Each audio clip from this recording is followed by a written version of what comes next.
झारखंड में हाथियों का आतंक लगातार देखने को मिल रहा है। चाहे आप चतरा की बात कर ले, सिल्ली की बात कर ले या फिर बोकारो की। इन तमाम क्षेत्रों में जो है वो हाथियों का तांडव देखने को मिल रहा है।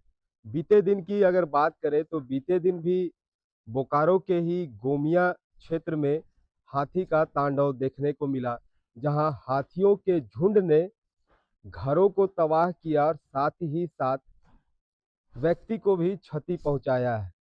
वहां सूत्रों की अगर माने तो अब तक 3 लोगों को कुचलकर हत्या कर दी हाथियों ने, और वहीं कुछ लोग घायल भी हैं, जिसे गोमिया के ही अस्पताल में भर्ती कराया गया है। वहीं कई जो गंभीर रूप से घायल हैं उन्हें रांची के रिम्स अस्पताल में भर्ती कराया गया है। रिम्स अस्पताल में भर्ती कराने के बाद यह खबर जब सरकार तक पहुंची है तो सरकार के नुमाइंदे जो है वो स्वास्थ्य मंत्री, सूबे के स्वास्थ्य मंत्री और आपदा प्रबंधन मंत्री इरफान अंसारी रिम्स पहुंचते हैं देखने के लिए उन घायलों को। उनके साथ वहां के जो गोमिया के स्थानीय विधायक और झारखंड के मंत्री योगेंद्र प्रसाद भी वहां पहुंचते हैं और उन घायलों को देखते हैं। घायलों को बेहतर इलाज के लिए डॉक्टर को निर्देश देते हुए नजर आते हैं। वहीं जो निदेशक हैं उन्हें भी कई हिदायत देते हुए नजर आ रहे हैं कि इन घायलों को इलाज में किसी प्रकार की कोई कमी ना हो। और इसके बाद उन्होंने मीडिया से बात करते हुए भी कहा कि घायलों को जो मुआवजा राशि है वो सरकार की तरफ से दी जाएगी। वहीं जो मृतक परिवार है उन परिवारों को भी जो मुआवजा राशि है 4 लाख तक के उनके मुआवजा राशि उन परिवारों को दी जाएगी। तो इस तमाम चीजों को निरीक्षण जो घायलों को देखने के बाद और जो हाथी के झुंड है, इन झुंड के आतंक से जिस तरह जो झेल रहे हैं वहां के स्थानीय लोग, इन स्थानीय लोगों को उन्होंने मुआवजे की बात कही है और क्या कुछ कहते हुए नजर आ रहे हैं। चलिए पहले हम मंत्री जी से ही जान लेते हैं कि आखिर इन तमाम चीजों को लेकर उन्होंने क्या कुछ कहा है। और क्या कुछ निर्देश आपने दिया है? देखिए, राज्य के लिए ये दर्दनाक घटना कही है, क्योंकि आज सुबह हाथियों के झुंड ने हमारे साथी मंत्री विधानसभा क्षेत्र गोमिया में 2 लोगों की निर्मम हत्या कर दी। हत्या क्या, मार कुचल दिया, और 3 बच्चे और एक लेडीज वो सीरियस है। जानकारी मिलते ही लोकप्रिय मुख्यमंत्री जी ने हम लोगों को कहा कि आप दोनों जाओ और इमीडिएट देखो और क्या बेहतर कर सकते हैं। तो कोई टीम यहाँ लगी है, घायलों का इलाज अच्छी तरह से चल रहा है। जो लोग एडमिट हैं वो खतरे से बाहर हैं, घबराने की बात नहीं है। और पूरी टीम आप देख सकते हैं कि हम लोग लगे हुए हैं, हम लोग मॉनिटरिंग कर रहे हैं, और मैं कह सकता हूँ कि अभी जो लोग एडमिट हैं वो खतरे से बाहर हैं।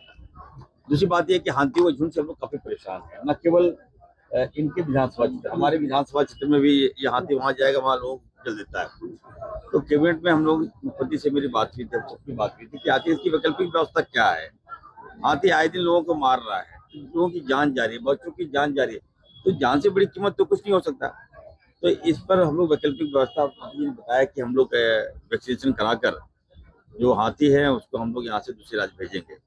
ये बहुत जरूरी भी है, क्योंकि आगे इस तरह की घटना ना हो, किसी की जान माल नुकसान ना हो, इस दिशा में हम लोग कार्रवाई कर रहे हैं। आपदा मंत्री भी हैं और जो मुआवजा है, जो सरकार का मापदंड बना हुआ है, वो उस आधार पर लोगों को मुआवजा में मिलेगा। जो इलाजरत है, जो घायल है, उनको भी मुआवजा मिलेगा, और जो मृत हो गए हैं उनको जो प्रावधान है 4 लाख रुपया वो मिलेगा। वो इमीडिएट एक मिनट, अभी जो हमारे मंत्री जी ने कहा कि देखिए, मैं आपदा मंत्री होने के नाते, और ये जो मामला है वन विभाग की ओर से होता है, तो जो लोग मारे गए हैं उनको 4 लाख रुपया, और जो घायल हुए हैं उसको 1-1 लाख का प्रावधान है। तो हमने भी ये कहा कि अगर आपदा विभाग से अगर जल्दी अगर फॉरेस्ट नहीं देता है तो देंगे, लेकिन पैसा बड़ी बात नहीं है, जान को रोकना बड़ी बात है। और हमारी सरकार का एक ही लक्ष्य है, तो किसी की जान इस इलाज में नहीं जाए। है बिल्कुल बड़ा ही दुखद घटना है। रात में हाथियों की झुंड गांव में प्रवेश किया और हाथियों के उछलने से 2 लोगों को मृत्यु हो गया है और करीब करीब 5 लोग घायल है, जो उसको हम लोग बेहतर इलाज के लिए रिम्स में रेफर करवाए हैं। रिम्स में उसका इलाजरत है। अभी हम लोग बेहतर स्वास्थ्य के लिए और बेहतर इलाज कैसे हो उसके लिए माननीय मंत्री स्वास्थ्य मंत्री इरफान अंसारी जी और मैं खुद पहुंचा हूं यहाँ पर रिम्स में, और वो हम लोग के साथ में सुप्रिंटेंडेंट साहब भी है। उसको बेहतर इलाज कैसे हो और जल्द से जल्द उसकी स्वास्थ्य ठीक कैसे हो, इसके लिए हमने डॉक्टरों को निर्देश भी दिया है। सुप्रिंटेंडेंट साहब भी है। हाथियों का झुंड लगातार इस गाँव में घुस रहा है और मानव को क्षति पहुंचा रहा है, जानमाल की क्षति पहुंचा। उस दिशा में माननीय मुख्यमंत्री जी से भी बात हुई है और डीसी बोकारो से भी बात हुई। उन्होंने तत्परता के साथ में इसके संज्ञान लेते हुए अभी क्वार्टी टीम जो इंजेक्शन मार करके उसको बेहोश करके उसको हम लोग दूसरे अन्य स्थलों में जंगलों में ले जाएंगे और टॉर्च सोलर लाइट वगैरह का समुचित व्यवस्था किया जा रहा है।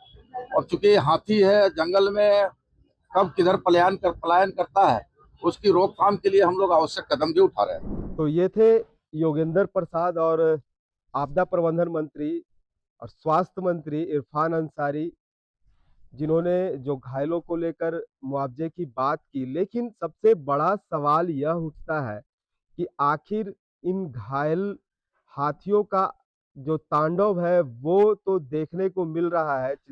जिस तरह घरें बढ़ते जा रही है, लोग जो है जंगल साफ करते जा रहे हैं, तो आखिर ये बेजुबान जानवर जाए तो जाए कहाँ। लेकिन जाने का और रास्ता तो सरकार को इसे खोजना पड़ेगा। मुआवजे से ज़्यादा ज़रूरी यह है कि ये हाथी इस जगह पर न पहुँचे, जो ग्रामीण हैं इन ग्रामीणों पर हमला न करे। इस पर सबसे ज़्यादा ज़रूरी है कि फोकस करना होगा इस पर कि आखिर सरकार इस पर क्या कर रही है।